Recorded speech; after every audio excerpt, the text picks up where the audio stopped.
કદાચ તમારી કુળદેવીનો દીવો થતો હોય અને મારા જેવી મેલેડીને માનતા હોય તો કોઈના બાપની તાકાત નહીં તમારી પર મૂઠ વિદ્યા ચોટ મારી જાય.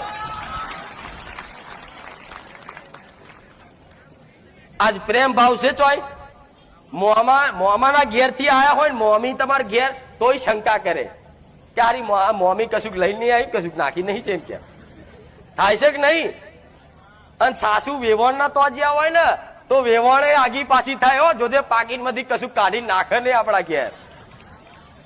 આજનો યુગ આવો છે, જમાનો આવો છે, શંકાની નજરથી જ બધાને જોવે કે આ મારા વિશે આવું વિચારે છે, મારા વિશે આવું કરશે. પણ જો કોઈને કોઈના પ્રત્યે કઈ હોતું, કોઈને કઈના પ્રત્યે કશું પડી નહીં હોતી, પણ પોતપોતાના દુઃખને લઈને બધા રોતા હોય. પણ તમને ગેરમાર્ગે દોરવા આતર આવા કઈક અધૂરિયા ભૂવા જગતમાં સજ જેવા અધૂરિયા ભૂવા જેની જોડ જોવડાવવા જાવ ને એટલે જોતા પેલા એવું કે ભાઈ તમારા બાજુમાં કોઈ મ નામની કોઈ બઈ છે? તો કે હા અમારા બાજુમાં મંજુ લાર્યા છે.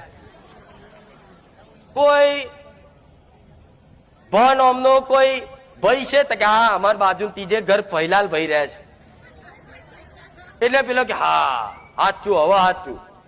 તો કે જો ભાઈ વાત કહું પણ ખોટી માનતા નહીં, જે છે મારી માતા બોલાડે અને આ દોડ આલે તો કહું પાછો ભૂવો દોડ નાખે.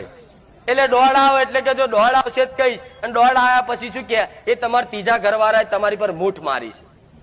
એટલે તમને વેમ પહેરી ગયો.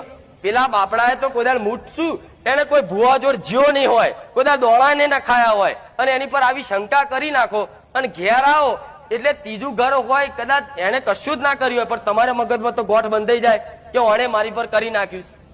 એટલે તમને સીધો શું એની પર ઈર્ષા થાય, ઝેર થાય. એટલે તમે પાસે એના માટે કઈક વિદ્યા કરાયેલા નાખો.